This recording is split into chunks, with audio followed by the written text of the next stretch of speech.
Welcome to Happy Talks with Dr. Alice and Donovan. Dr. Alice Fong is a holistic naturopathic doctor and founder of Amor de Soi Wellness, and Donovan Jensen is a software engineer and founder of HowToHappy.com. Together, they're out to cause more happiness in the world. Hi, everyone. Hey. All right.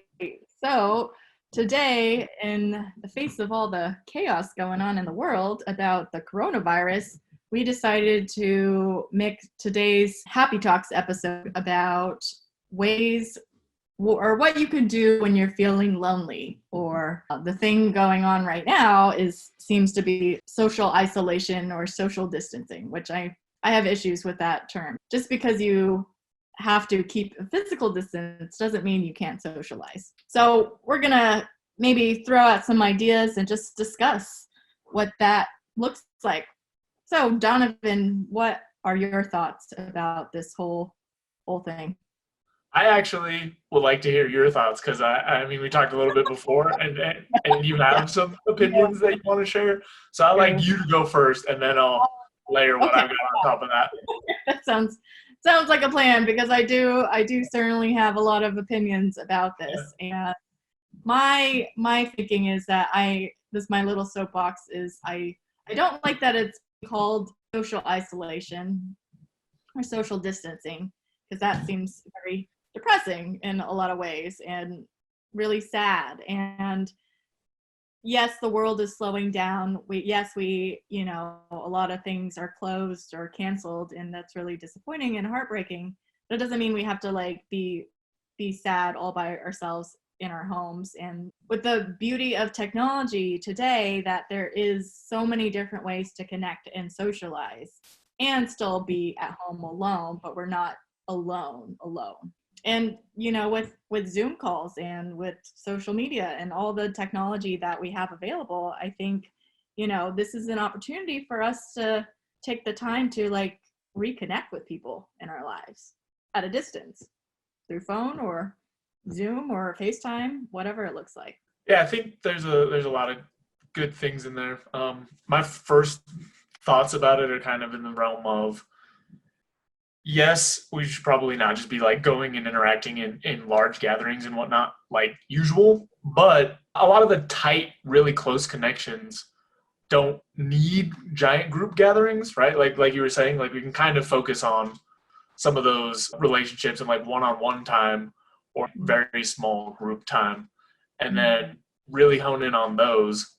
And yes, it may be a little bit of a disruption for people who really enjoy going out to those big events or clubs or whatever the things are where there are usually many people, but there are still plenty of ways to interact with other humans, right? It's not like you have to completely just close off everything and never talk to anyone. There are still many, many routes to get the social connection that most of us need. And the other part of that is, it's not like you have to do it forever, right? There is an end point. There is, at some point, things will go back to normal. It's not like this is how life is forever now. So part of it is just mentally getting your head around, okay, I'm going to have to take some different avenues in the short term. Right. No, I agree. I think, people get caught up in this hysteria of all of this with the stockpiling and the preparing for the apocalypse is what it feels like right now.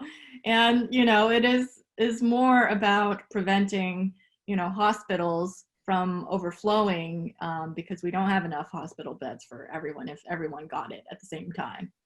And although the virus itself, most people are probably gonna make it through, but the people at risk, like the elderly or the people who have a compromised immune system, that's who we're out to protect. And yeah, even if we were to get it, because eventually I think most people are probably going to get this. That's the reality of the situation. But right now, why we are doing this distancing thing is to prevent everyone getting it at the same time. That would overload the hospitals, and we wouldn't be able to handle that. Like, you look at Italy, they're definitely overwhelmed, and yeah, they have to make some tough calls for the people that do acquire more serious symptoms.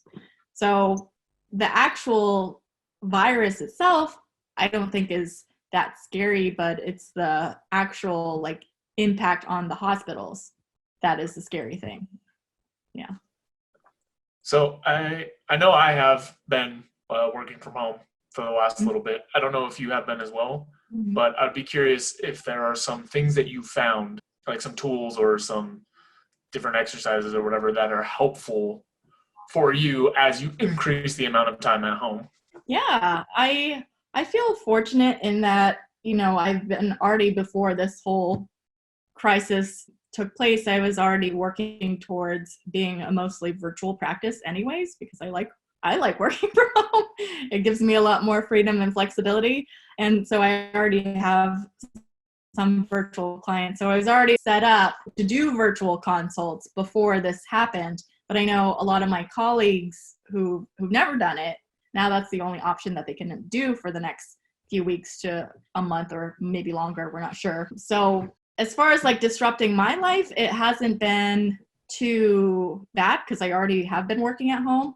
But it has given me time to kind of self-reflect, meditate a little more, and just really think about like what it is that I want to accomplish for myself. Because I feel like we do live in such a fast-paced world. We're always go, go, go.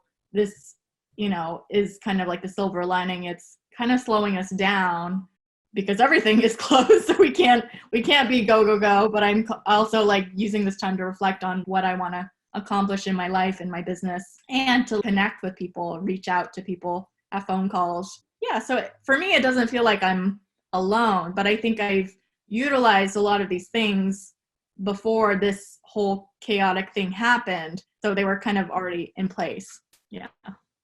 So it sounds like you had some of the tools beforehand, but maybe one of the key takeaways or the best things in all of this is getting extra time or space to kind of reflect. And I've had that same experience as well in the last week or two, where things have slowed down significantly, and it's opened up a lot more time for me to reflect and think about, okay, this is not something that normally happens. I don't usually have this kind of space and time to kind of strategize about what I actually want. And I see pieces of my life getting, you know, shuffled around and turned off and turned on and kind of at the whims of the world.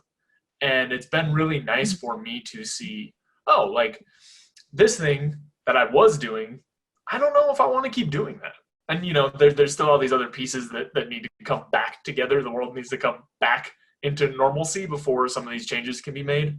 But it's a type of reflection that doesn't really happen normally, or at least is difficult because everything, like you said, is moving so fast. So I found that to be pretty nice. And considering it's going to be at least a month, a lot of time to really think about some of these things. Yeah. And I think what's important is to, in the reflection process, I actually just the other day I watched Last Week Tonight with John Oliver. I love him.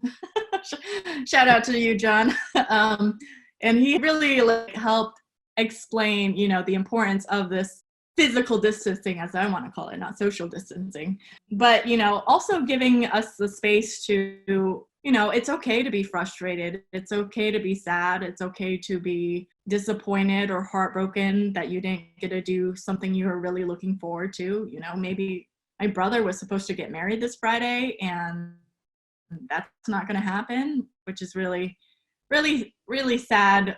Not so much for me, but I just feel sad that they have to put off something that was really important that they've been working on developing for over a year, and now that has to be pushed back because of everything going on. So I think, you know, in that reflection space right now that we're all taking the time to do, I say there's a difference between expressing all the disappointment and sad feelings that you're feeling and just to kind of clear yourself of that so you can just get back to your gratitude for what you have in life and your appreciation for the doctors and the nurses that are fighting all of this on the front line. But, you know, it's okay to like be sad. It's okay to be frustrated. It's okay to be disappointed, and not dwelling on that, but just kind of like clearing it from your system. And then, you know, maybe I was thinking of like as an exercise that we could do for our viewers, we could do an exercise of clearing ourselves of all our disappointments and our upsets and frustrations just to get it out there. This is what actually John Oliver did for like 30 seconds. He was like, for 30 seconds, we're going to talk about all the things that we're frustrated or sad or disappointed about. And then he talked about like his sports team that was like so close to winning. Like they had such a huge lead, but now they don't get a complete because of that. And I was like, yeah, I think taking the space to just like spew out everything that's on our mind, all our frustrations, get it all out, and then go back to the second exercise would be, what are we thankful and grateful for? Or what are we grateful and thankful for? And just focusing on the gratitude for what we do have. So I'm not sure, Donovan, is this something, just bringing this up now with you, is that something you'd like to try out today? Yeah, let's, can we holster that for like a little bit later? Sure. Yeah, for sure. We can save it for the end. Or at least until I get the couple ideas that came into my brain so I don't lose them. Sure, totally. But what I was thinking about kind of as you were talking through some of that stuff is like, it really does provide an opportunity. While some things may be delayed or canceled or whatnot, a good opportunity to really think about what's important. And like you're saying, be grateful for things, because, you know, some things like, oh, like my sports team isn't playing, right?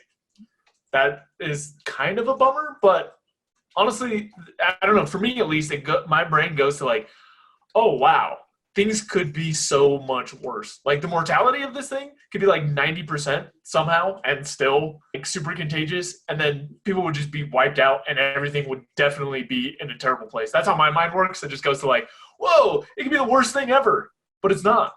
So like maybe people don't need to go to my extreme of things, but that for me has been very enlightening and very helped me focus, like back to the reflection piece, focus on, wow, there's just all these things that I take for granted all the time.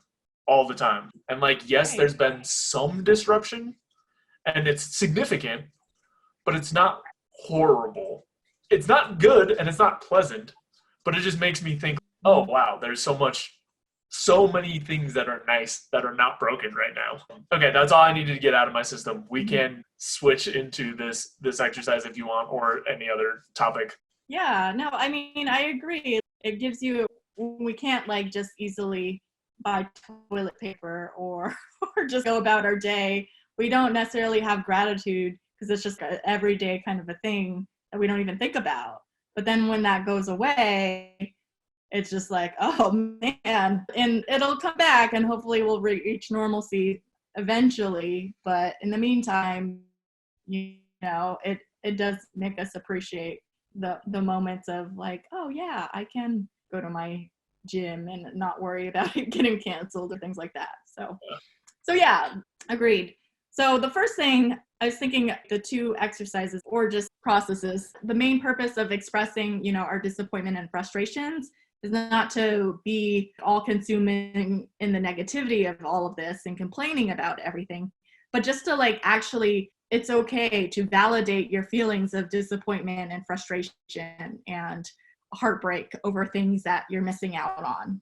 So yeah, I'll start.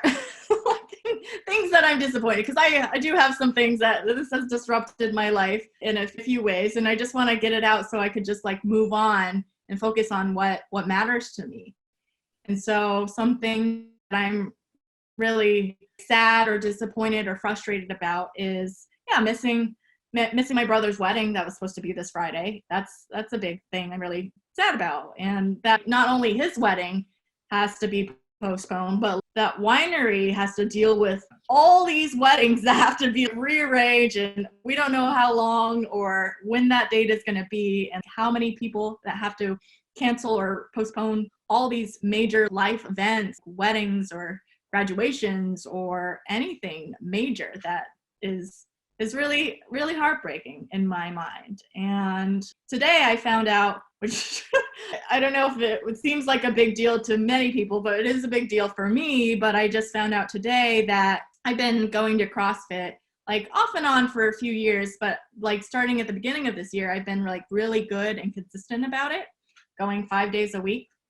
And I got to the point where I actually look forward to my workout and rather than like dread it, being like, oh, this is the thing I just have to do and get it out of the way. No, it's like something I look forward to because of the community and, you know, my coaches, and just the environment of it is a great space for me to kind of like decompress from my life and just feel good in my body and my mind. And now they have to close starting tomorrow, and that just disrupts my life and my health and my well-being. And I'm still going to work out, but I'm going to work out from home, which is just not as motivating. I don't push myself as hard when I'm working out on my own. So that's really disappointing. And the other heartbreak that I have is just for small businesses all around the world, and that, you know, it's really going to impact so many different types of businesses. And I don't know, especially for the ones that might not be able to survive like this pandemic, because we don't know how long it's going to go. And yeah, that's really disappointing. So, okay, I feel good. So now you can go. Donovan, what are you disappointed about? The main thing I want to get across is that there's nothing, even if it's like some silly, ridiculous thing, it's okay to be disappointed about that.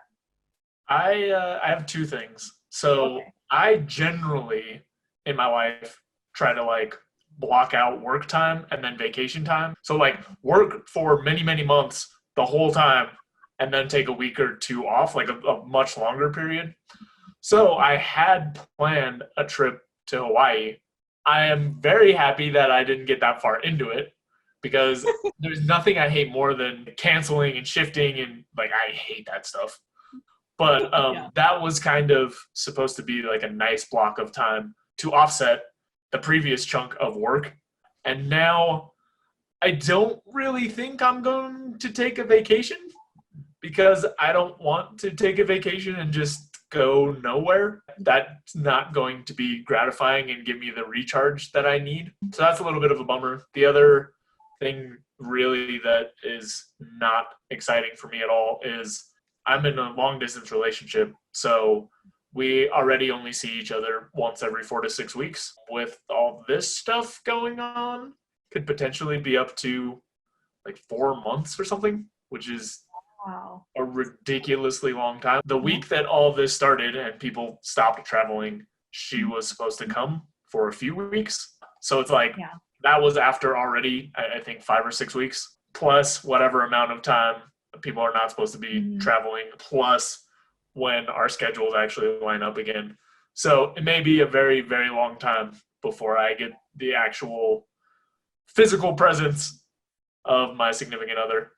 But yeah, not super happy about that, but such is life.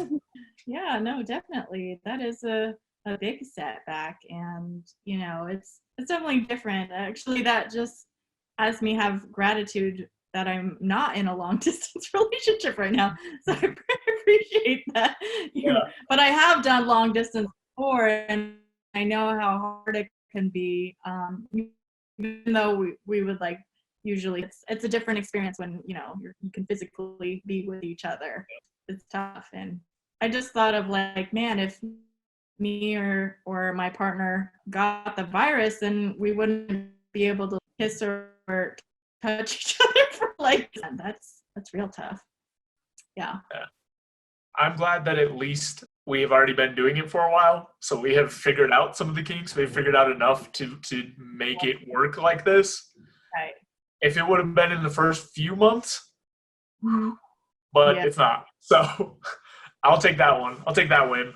To do today was to, you know, just express what are we grateful and thankful for. And I think this is a really good act, not just in the midst of a crisis, but just a good practice in general. You're gonna throw you off what you were planning to do, like regardless of viruses or not. So, you know, having a gratitude mindset, I think has been for me at least, being a great way to kind of like get out of the focus on all the negativity and like, oh, I can't do this, I can't do that, this sucks, life sucks kind of mentality. All right, so I'll start. Well, definitely the biggest thing I want to express gratitude for is for everyone for the globe, for everyone just like on the front line, the doctors and the nurses and all the personnel at the hospitals, and everyone working like crazy. I'm trying to get like more testing available to like get more of this under control, because this is a new thing. So yeah, everyone who's working really hard, you know, who doesn't get to like work from home because they are there at the hospital dealing with all of this. I have gratitude that we have people that are willing to put themselves out there at risk for the sake of the community. And I think that's a really beautiful thing that I'm very grateful for, that I get to work from home. For my job, I don't usually deal with extremely sick people. I deal with like stress and anxiety. I do other things as a doctor, but not like the really sick people. So I'm not putting myself at risk in that way. Other things that I have gratitude for is that as of right now, all of my family members are healthy, and my boyfriend are all of us are healthy. So I'm very, very grateful for that. And that, you know, I don't know, sooner or later, maybe one of us is going to get it, and that's going to be that. And then I'm grateful that, right, my 94-year-old grandmother doesn't have it. Yeah. I'm actually grateful that, in some ways, I'm grateful that the wedding gets postponed, because I'm hoping this chaos dies down. Because originally, before it got like pandemic level, my grandma wasn't planning to come because she's obviously in the high risk category and has a weak immune system. I'm hoping this passes, that, you know, when the wedding gets rescheduled, I don't know if it's going to be a few months, a year, we're not sure yet, that she will be able to attend, and as well as like the other family members getting to attend, because more people were starting to like back out as guests. And I'm hoping this gives us time to like actually be together once the situation calms down. Gratitude in the business that I'm in is that I do get to work virtually, so it really didn't get to disrupt my life too much. And I have gratitude for, actually, random thing that I have gratitude for, I feel like this is lucky. The house that I moved into already had like bidets installed in all the toilets. So Yeah. It's like a random thing that I don't always use it, and I still have like 12 rolls of toilet paper to last. I don't know how long that's gonna last me, but I'm like, last resort, if I do run out and I can't get any more, then, you know, the bidet is a good backup. Yeah. Like, so gratitude that's already in our house. And I have gratitude that I have food in my fridge, and that I have a roof over my head, and that I have just really great people in my life. Even though I'm isolating, I don't actually feel alone. I always feel like I have people I can count on to just be there for me if I'm feeling lonely, and people it's easy to reach and talk with them, share what I'm dealing with them. So I have a lot of gratitude for that. Yeah, so I had a couple things that I wanted to inject before I go, which is, Okay, sure. I think a gratitude practice, like you were saying, even outside of the context of like world-class events happening, is really Yeah. useful, because at any time, regardless of what's going on, Right. we can put our focus on things that are going to make us miserable, or on things that are going to make us feel, I mean, grateful is one of the positive feelings. But Right. doing a gratitude practice regularly just trains your mind to seek those things out. And in the past, I've been like a little bit skeptical of it, because sometimes it's like, well, like, what is the point of this? Like, yeah, I'm grateful for stuff, I don't need to take time to do it. But going through the actual practice is what wires your brain up to look for these things. So Right. I think it's important to have these tools for instances like this, but the time to build them, and it's also useful in general life, but the time to build them is just always, because throughout this whole set of events, there are, and we've already had some conversation around it, but there are many, many, many things that are not quite working out right, and many, many, many things to be very, very grateful for. So it's all a matter of just like where your attention ends up, and by doing this regularly, we can make sure our attention ends up on things that make us, I don't want to say happy, because that's like, people have different connotations around that, but at least make us feel better than focusing on all the things that aren't going right. again, like we talked about before too, it's like good to accept the things like the frustrations and the sadness and these other feelings for other events. Yeah. But it's easy to get trapped there. So having Right. this gratitude practice makes it easier to kind of digest those things, deal with them however you need to, and then move into other things, right? There's a huge difference between being frustrated for 5 minutes and 5 days. And not that every situation is the same, but like the gratitude practice helps us move and shorten those periods. So, as far as what I'm actually grateful for, I am grateful that I was able to travel kind of as this thing was building momentum and get closer to family. Because where I actually live, I don't have much family around. And then, kind of the same as what you were saying, I have, as far as I know, everyone right now is relatively healthy, should be okay, not super high risk. Um, and I'm also really grateful that, like I was saying before, it is a bummer that I'm not going to see my girlfriend for a while, but there's a very long period of time that we learned how to make things work at a distance. So I am confident it's not going to disrupt our relationship, besides being like, well, this is not fun, but like we'll be fine. It's not going to cause any major fights or Right. problems. And then I'm also grateful for my job that I'm able to work remotely, because I know a lot of people are not able to do that. And also a lot of people are, and who knows how this will all come together, but losing income sources that they desperately need, right? Like in the same sense you were talking about small businesses that are also probably going to be impacted, individuals are also starting to see some of the impacts. So I'm grateful that I don't have that extra stress to really worry about. Also grateful that I'm able to have, like, some space to actually work and get things done, because as people come home, I've heard stories of other people working with their whole family there and it being a big change and kind of stressful. So I'm glad I have that part kind of sorted out. I could do this for another 10 hours, but those are the things that I wanted to at least touch on. Right. Yeah.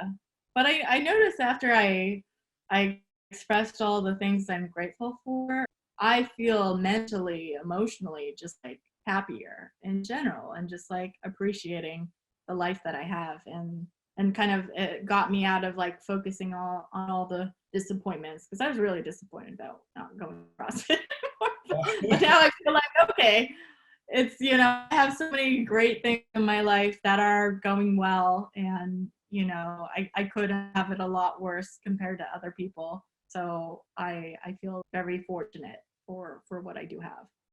Yeah, I also think it's interesting to note that I usually do a written gratitude practice, but doing it like back and forth as a conversation, I actually agree. The feeling part, it feels a lot lighter than when I do the writing one. I usually only do one thing when I write, but yeah, like the change in my mental state is a lot stronger than the writing one. So I guess just for anyone who does a gratitude practice, it might be nice to do it with someone else, or to vary up the style, because I'm pleasantly surprised by how different it has impacted me. Just and maybe this could be for all of you at home, like stuck at home. You could do it with the people that you're trapped at home with. I get you can get like a little cabin fever and you get a little crazy when you're all like together and none of you can leave. But this would definitely like ease that tension probably. Or if you're living alone, then, getting on a FaceTime call with someone and just verbally doing it, I think it's going to help you feel a lot better for sure. Yeah, I have one more question or like idea or thought to cover, which is, it sounds like your habits have been disrupted to some degree. How are you dealing with that? Like, obviously the CrossFit one is one. Is there other things that have been kind of gotten slammed that you need to adjust for? Well, it's also factoring, I think it goes into like other people are going to be home. I'm used to working from home, like disrupting my habits, adjusting for that. Like, where are you going to work? Where am I going to work? How are we using the, are we distract each other, figuring out that balance. And yeah, I'm still figuring out my new routine and getting adjusted to all of this. I think us are doing that. I also just thought of another thing that I had gratitude for, because I was just working with a client earlier today virtually, and he has to work from home, but he also has his home.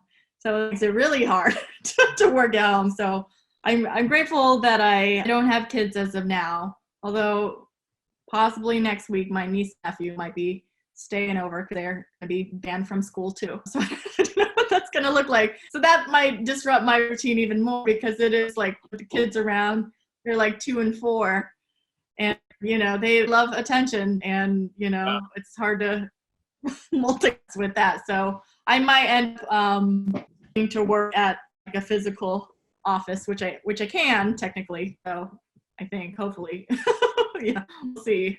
It sounds like from your demeanor that the way that you've chosen Do you to have kind of any frame other?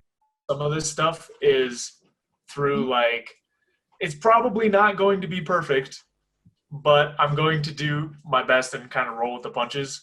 Which, that's the reason I asked, is because I feel like a lot of people, all their habits and all their routines and everything is just thrown off. And I hadn't really thought about it before asking, but I think that's Right. probably a good frame to try to wrap your head around everything. Is don't expect things to be the same. And the adjustment period will probably take a while, and things are going to get messed up, and you might miss some workouts, or you might have extra small people running around trying to get attention. But I think everyone is somewhat in the same boat, that their normal routines have been disrupted. So I was kind of trying to figure it out for myself. And then I think that's really helpful, is like, I don't need perfection. And by perfection, I mean even the same thing I was doing before. I just need to do whatever I can. So that's why I asked. That's a really good point. And just not being attached. Like, it's helpful to like create a routine somehow, map it out, but being okay with it if it doesn't go perfectly as planned, because life isn't always perfect, and no one could have predicted this could have happened to us a few months ago. So it's like, yeah, life happens sometimes, and you have to just roll with whatever life gets. And sometimes that disrupts what you want to accomplish, and maybe you don't accomplish as much as you want, but you're still alive. Have that gratitude. Do you have any other thoughts on what people can do while they're at home? Yeah, I think just the biggest thing, at least for me, and that will probably be helpful to everyone else, is a lot of people have had this feeling of like, everything is so weird. Everything is so off. Right. And I think just accepting that those feelings, like getting in touch with those feelings and not fighting like, oh, but I was supposed to do this, or things were supposed to be this way. I've been dealing with that a lot, and I think I've been hearing it a lot. So I think just trying to recognize that like, we are all going to have to do things differently than we expected. And holding on to those expectations is not going to be useful in any way. It's not really like an exercise, but I guess it's more of a call to action to continually, because I've had to get this thought back in my head multiple times. I'm actually getting to the point where I'm thinking about, because I have like certain things that I review every day, putting a statement like that into what I review, right? And I don't want to put words on anyone, but in my own words, some variant of just like, things are different. There are outside circumstances. I have to accept. I have to accept it. Right. Yeah. You can't control what's happening right now, but you can control like how you are being about what's happening. And that's the difference, I think. Yeah. And it goes back to kind of that half-life of emotion type thing, right? Where these thoughts keep coming up. Like, I keep getting worried, like work, for example, it keeps popping into my head, like, I'm not doing enough. And I have to keep reining myself in. But having those thoughts, or I guess that like backup statement type thing, to remind me that, yes, I'm not producing the same amount that I would normally, but things are not normal. There has to be some time to adjust. Right. Yes, exactly. Good frame of mind, I think, to get across. Yeah, if the things are not normal, you cannot expect to produce what you would under normal circumstances. And whatever you do, like, yeah, you did your best, and that's all you can do. Yeah. And then the one last thing that I had is for actually being alone, like alone. I'm not doing that now. I came home to be with people, but Yeah. normally I live alone and have a lot of time. I think the important thing is, and it's a little bit different in this context, but to find ways to fill your time, because I feel like a lot of people are getting a lot of extra time, and then what happens is, like, after X amount of hours of not having anything to do, like frustration and boredom and whatnot. So for me, when I've been living alone, always having kind of some goals or things to work on Right. has been key. And that's so that when that empty time opens up, then I have like this list or whatever, and I can fall back on, like, oh yeah, I did want to learn how to sing better. So, like, I don't know when else I'm gonna do this. This random thing, but like, okay, cool. I'm gonna look up a bunch of YouTube videos and figure out how to do this. And it sounds super simple, but for me at least, the difference between having unstructured free time and just having like some ideas and activities, massively different, both in terms of what I get done, but also just how I feel. Oh, absolutely. I agree 100%. Like, when it's unstructured, I'm still working on like getting my new structures. And actually that's what I've been slacking on. Like, usually I go in every day and like plan out my day of what I'm going to accomplish.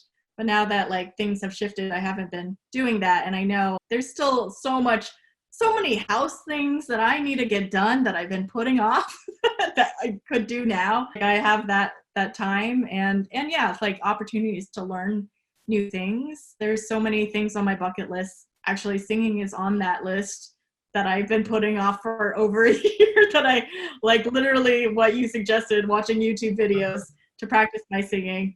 I haven't been doing that, and that's been like, oh yeah, I want to do that. And now I can literally put in my calendar, practice singing and do that, as well as these other things that I want to accomplish. So really, I feel like boredom is really your responsibility in a way. I feel like I could never really be bored personally, because there's just way too many things that I want to take on that I don't feel like I get bored. But if you're out there feeling bored, start creating a list of all the things that you want to get done that's doable from your home, or house projects, or things you want to learn that you can watch videos from home, or like people you want to talk to. You've been meaning to catch up with, like Uncle Harry, call him.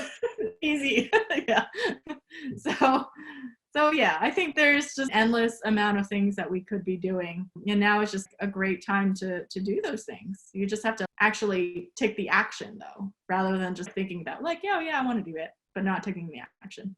All right. Well, yeah, we'll see how everything plays out. And, we're still here for you to provide happiness for the world in the face of all the chaos and crisis going on. Yeah, so we'll see you next time. Yeah, see ya.